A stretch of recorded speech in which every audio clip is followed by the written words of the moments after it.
Hi everyone! So in this video I'm going to be showing you how I make my home style curry.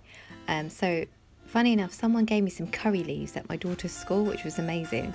Fresh curry leaves. So we've got some fresh curry leaves, we've got onions, we've got tomatoes, potatoes, I've got some coriander and mint as well, and some cashew nuts as well to go on the top of the curry. So this curry I'm using some ghee to fry my onions in, and it adds a lovely flavour. So I'm going to start off with the cinnamon stick and some cardamom pods, and then add in your onions. You want to saute your onions quite slowly, so you don't want them to burn, so until they get like a lovely golden colour. So I've also chopped up some ginger and garlic and some of my curry leaves as well. So I'm going to add them to the onions when the onions have gone golden in colour, and then just mix that really well, and it will all smell some lovely and aromatic.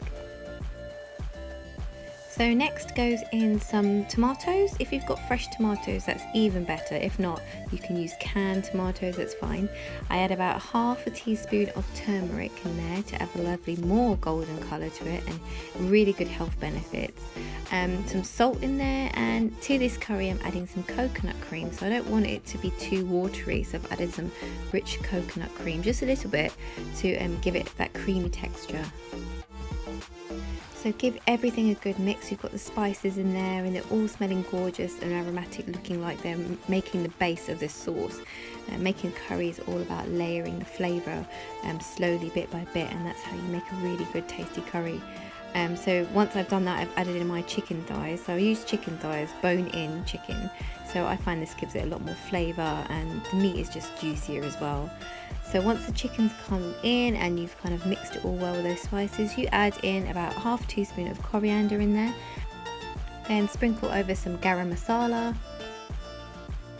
And then add in some chopped coriander and mint leaves in there for a bit of freshness that will cook in well with the sauce. Give everything a really good mix together. So to this curry I'm adding potatoes. I just chopped the potatoes up and I'm going to add them, let them slowly cook with the chicken in the sauce. I love adding potatoes into my curry. You can also add peas if you want, or any other veg, but potatoes I find make the sauce even more thicker. Once I had added the water in, then I would slowly let the chicken and everything cook on the hob for about 25 to 30 minutes until everything was done and cooked throughout. You can serve this dish with rice, or you can have rotis on the side. It is amazing. Hope you guys enjoyed the video. Please like and subscribe for more.